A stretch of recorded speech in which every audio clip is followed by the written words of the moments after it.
Olá pessoal, então sejam todos bem-vindos à nossa aula de História.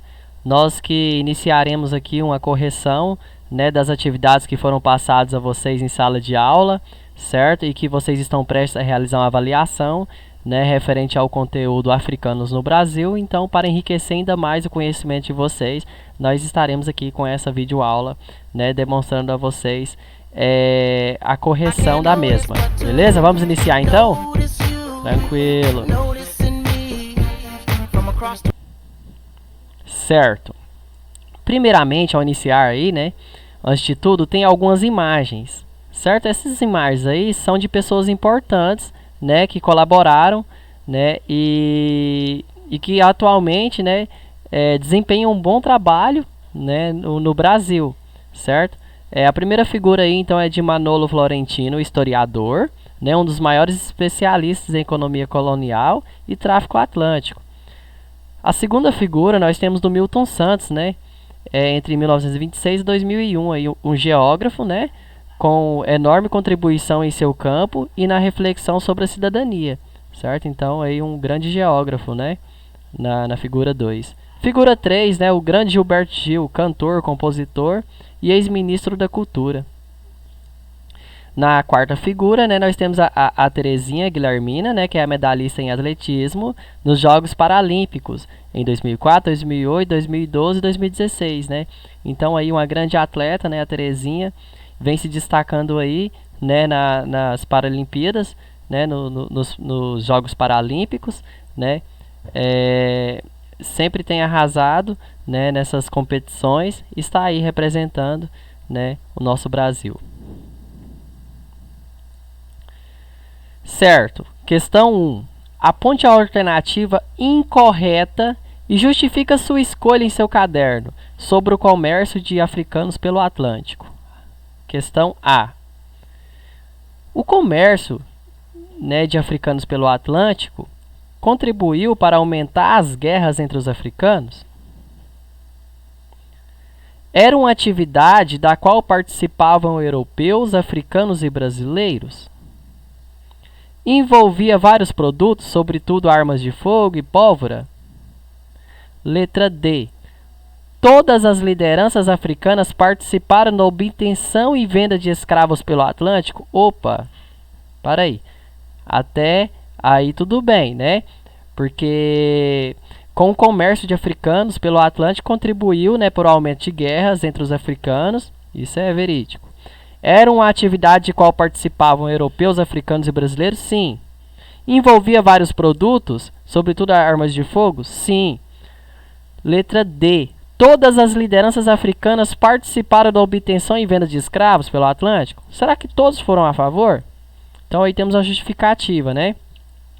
Uma parte das lideranças envolveu-se com a obtenção e a venda de escravos. No entanto, outra parte resistiu e denunciou os prejuízos que causava às suas comunidades, né? Então, estamos aí, a nossa alternativa incorreta, a letra D, onde, né, diz que todas as lideranças africanas participaram da obtenção e venda de escravos. Mentira, né? Então, incorreta a alternativa D. Né? E complementando aqui a letra E, só para complementar mesmo, né? Contribuiu para uma estreita ligação entre a história da África e a história do Brasil? Sim, né? Teve uma grande ligação, né? Uma conexão aí, porque estamos falando de africanos e brasileiros, né? Atividade 2. Observe o mapa com atenção. Certo, aqui nós temos, né, um mapa para ser observado. Certo? Vamos para a pergunta. Vamos ver o que nos pergunta lá nas alternativas. Escreva no caderno o nome das cidades brasileiras de norte a sul por onde os africanos entraram no Brasil. Para aí, pessoal. Vamos voltar o mapa aqui. Quais são as cidades brasileiras aí? Belém, né? São Luís, Recife, Salvador e Rio de Janeiro, né? Então está bem explícito aí no mapa, né, as cidades brasileiras que contribuíram aí, né, de norte a sul, por onde os africanos, né, entraram aí no Brasil, certo? Então, essas aí, né, são as cidades onde eles entraram, né, pelo nosso Brasil. Cite dois importantes portos africanos localizados ao sul do Equador. Quais são esses dois grandes portos, pessoal? É lá na Luanda e Cabinda, né? Então são, né? Então nós podemos voltar aqui no mapa para vocês observar, né? Temos aí Luanda e Cabinda como dois portos, né? Africanos, certo? Localizados ao sul do Equador, certo? Os povos vindo dessa região eram bantus. Bantus, né, é um nome que se dá a um conjunto de povos da África do Sul equatorial, tá? Então, os povos vindo dessa região eram bantus, certo? Era um conjunto de povos, né, da África do Sul equatorial. Letra C. Cite dois importantes portos africanos localizados na Costa da Mina, certo? São Jorge da Mina, né, e Lagos, certo? Vamos dar uma voltadinha aqui no mapa, onde está localizado aí, São Jorge da Mina e Lagos, certo? Então esses aí também, né, são dois importantes portos africanos localizados na Costa da Mina, certo? Entre os povos saídos por esses portos, destacam-se os Jejes e os Nagos, certo, pessoal? Então são grupos étnicos, né, linguísticos da África Ocidental. Então são mais um grupo aí, né, de africanos, né, os Jejes e os Nagos, né, étnico de nossa região aí, né, desculpe, da região da África do Sul. Letra D. Qual era a duração da viagem da África Ocidental para o Brasil? Certo. A viagem das praias da África Ocidental para o Brasil durava de 30 a 45 dias, conforme o lugar de partida e o de chegada, certo? Então é um período longo, né, pessoal? Imagina as condições da viagem desses africanos, né? Como que não era? Letra E. Como eram as condições de viagem dos africanos embarcados para o Brasil? Olha para você ver o que acabamos de falar, né? As condições de viagem eram péssimas e a comida era pouca e de má qualidade. As pipas de água também eram poucas, para não ocupar lugar no navio, né? Então, eles, né, minguava, né, uma quantidade, né, para que não lotasse o navio, né, e automaticamente prejudicava quem estava a bordo do navio, né? Como exemplo, os negros, né? Os africanos, as pessoas que eram escravizadas ali, elas se sentiam prejudicadas, né? E eram prejudicadas por isso. Questão 3. Observe com atenção as fontes 1 e 2 e responda. Vamos para a fonte 1. O texto a seguir foi escrito por Mahoman Bakwanka, africano nascido onde hoje é Benin e trazido para o Pernambuco como escravo em 1845.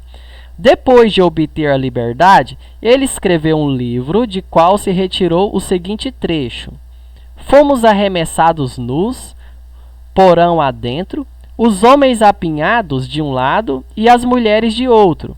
O porão era tão baixo que não podíamos ficar de pé. Éramos obrigados a nos agachar ou nos sentar no chão. Noite e dia eram iguais nós. O sono nos sendo negado devido ao confinamento de nossos corpos. Havia dias que os escravizados ficavam sem água e sem comida. Houve um pobre companheiro que ficou tão desesperado pela sede que tentou apanhar a faca de um homem que nos trazia água. Foi levado ao convés e eu nunca mais soube o que lhe aconteceu. Suponho que tenha sido jogado ao mar. Né, pessoal? Então, aí está, né, um testemunho de uma pessoa, né, que passou por essa escravização, né?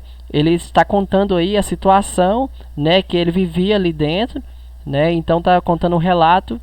E vamos ver, né, agora a fonte 2. Pediu para nós analisar a fonte 2, né? A fonte 2 aí é o navio, né? É os navios negreiros, né? Olha lá para vocês verem, né? Então mostrando a quantidade de espaço que esses africanos tinham para fazer essa deslocação, né? Então para vocês verem o tanto que era judiante, né, pessoal? É muito complicado. Desenho de 1830 de um navio especializado no tráfico de escravos. Certo, nós já vimos então a fonte 1 e fonte 2, né? A fonte 1 é um relato de uma romã, né, que passou por isso, né, e a fonte 2 é uma imagem, né, da situação do navio. Qual é o assunto do texto da página anterior? É o tratamento dado aos escravos no navio negreiro durante a viagem pelo Atlântico, certo? Então isso daí, né, já perguntou qual que era o assunto. É o tratamento, né? O tratamento que, como eles foram tratados, ele relatou ali, né, e ficou bem fácil de entender aí. Segundo o autor, como era o tratamento dispensado aos escravos no navio negreiro?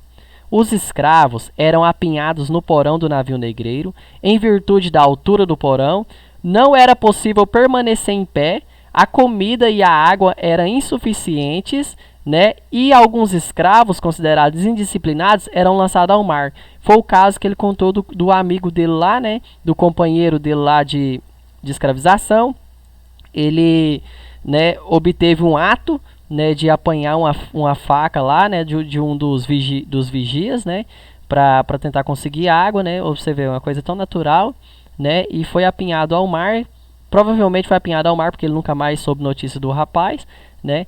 E então eles não tinham condições realmente de ficar em pé, como vocês podem observar na fonte 2, na imagem 2 aí ao lado, né. Então vocês podem ver que eles estão sentados, né, e logo já vem a travessa de madeira. Então não tinha, né, nem como esses africanos ficarem de pé. O fato de o autor do texto ter passado pela experiência de viajar em um navio negreiro como escravo torna seu relato mais confiável? Eu pessoalmente creio que sim, né? Creio que sim. Uma complementaçãozinha aí. Né? É uma resposta pessoal, mas vamos dar uma complementação. Esse relato é um documento raro e importante para a compreensão das condições de viagem dos africanos para a América. É uma fonte particularmente interessante, pois Bacuanca escreveu a única biografia de um africano escravizado em terras brasileiras.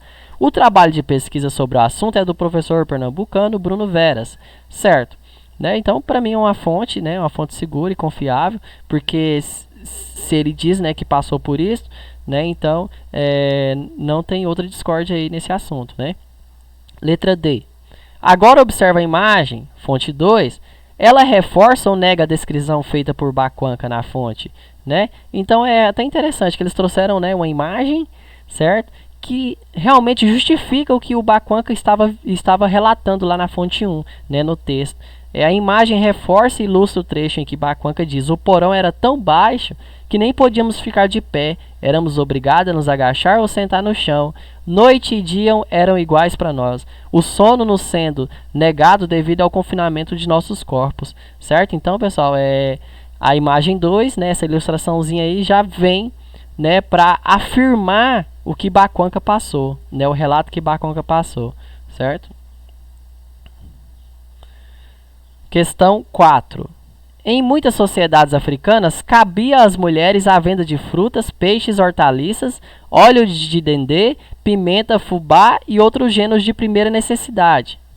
Esse comércio era feito geralmente nas quitandas, palavra de origem africana que significa mercado ou feira. Legal, né? Quitandas, então, era o nome, né, que significa aí as feiras, certo? É o nome que significa feiras. Vamos para as alternativas. Essa tradição se manteve na colônia portuguesa da América? Justifique sua resposta. Sim. No Brasil colônia, era comum as mulheres venderem doces, salgados, flores e frutas em tabuleiros, né? Nessas, como dizia, quitandas, né? Que eram as feiras.